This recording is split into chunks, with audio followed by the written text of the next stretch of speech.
Thank you, Kerusi Majlis, Pro Tem Committee Chairman Brian Morales, Yang Berhormat from Malaysia, from PAS, DAP, and almost Yang Berhormat from Parti Keadilan, Datuk Zaid Ibrahim, missed it by 1,000 over votes.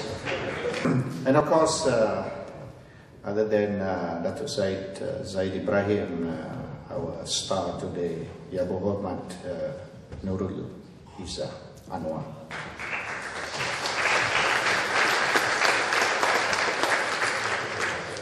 During the 2008 election, I was given the task of ceramah in a few places in Brickfields and in Bangsa to try to defeat the ruling member of parliament at that time.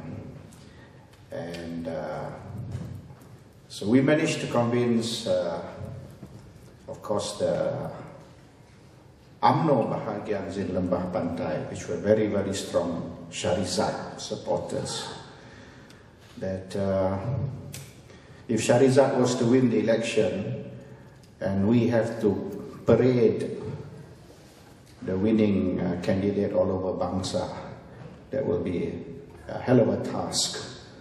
And it would be better to vote for Nurul. I said, you know, she's easier to carry all over Bangsa compared to Syarizat. And you know, the ceramahs that I was asked to speak, halfway through the ceramah, Nurul Izzah would walk in and I would be told, can you please stop talking? Nurul has arrived. So I make sure today that I don't start talking until she walks in. And since she's now here, then I will start talking. You know, I'll be asked to stop talking. You know. Anyhow, the Deputy Prime Minister today, Muhyiddin Yassin, has asked, what has Nurul Izzah got that the Lembah Pantai, UMNO Lembah Pantai, Datuk Raja Nongcik does not have? I didn't have time to write anything because I had to rush here, but I will certainly be writing in my column today, no holds barred. All you have to do is compare Nurul's photograph with Raja Nongcik's photograph. And Nurul has got a lot which Raja Nongcik does not have. I mean, so if that's how Muhyiddin wants to compare the suitability of candidates, then I would disagree with what Brian has just said, that Malaysia is about to go bankrupt. Actually, Malaysia has gone bankrupt. It is bankrupt of ideas. It is bankrupt of morality. It is a morally bankrupt country. And if we are to gauge the success or future of the country merely in monetary terms, just looking at the size of your bank account to judge the success or failure of a country, then it is a very sad state of affairs. It is a society that has become very materialistic. We just look at having the longest bridge, the highest tower, and the biggest debt in our region. And that's our success. Issues such as whether Barisan Nasional has the moral right to continue running the country is no more an issue as far as Malaysians are concerned. If you were to support the opposition, you are perceived as a traitor to the country. You are a person whose citizenship should be withdrawn. You should be kicked out of the country and sent back to the country where you came from. But what Barisan Nasional UMNO does not realize, all these people were born in Malaysia. They are Malaysians. They were born in Johor, they were born in Ipoh, they were born in Penang, they were born in Kelantan. Where are you going to send them back? If you want to chase them out of the country, where do they go?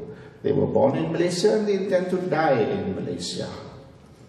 Can you imagine the Labour government during the recent elections a couple of months ago? If the Prime Minister of Britain had gone on prime time television on the front page of all the major British newspapers, if he had said that any British who votes for the Conservatives or the Liberal Democrats, they are traitors to Britain, and they should be chased out of Britain, their British citizenship should be withdrawn unless they vote for the Labour government, the British would be flabbergasted. But yet, Malaysian leaders make such statements as a matter of fact. You either support Barisan Nasional, if not, you are a traitor to your country, you're a traitor to your race. And people like Datuk Zaid as an example.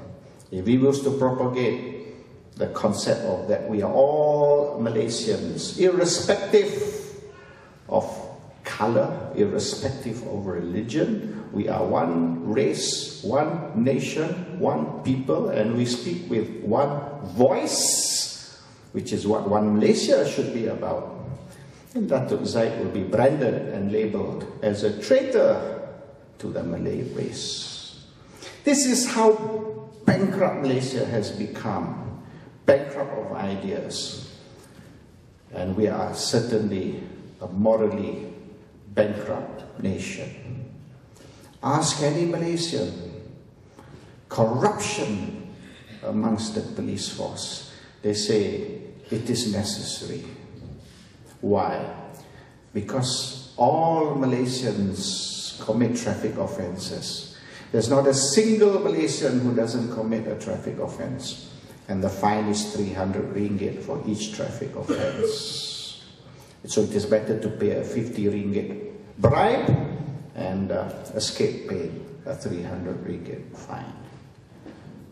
Now this is the attitude of Malaysians. Malaysians have accepted bribery as a way of life, a necessity.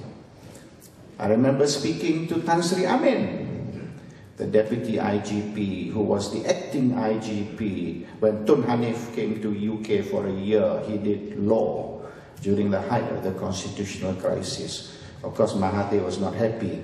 He said that because Tun Hanif is a royalist and he opposes the clash between UMNO and the palace, therefore he left the country.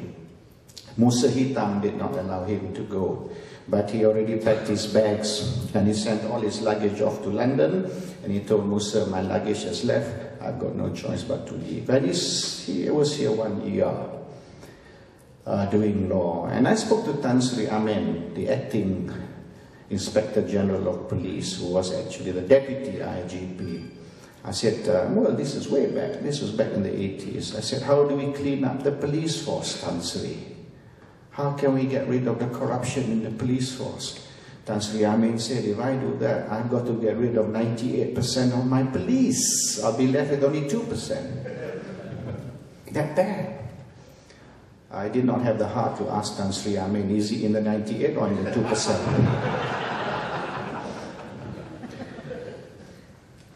Now, when the police chief, the #1 policeman, accepts the fact that almost 100% of the police force is corrupted, and it's something we have to live with, there's no choice. After all, says the IGP, how much does a policeman earn?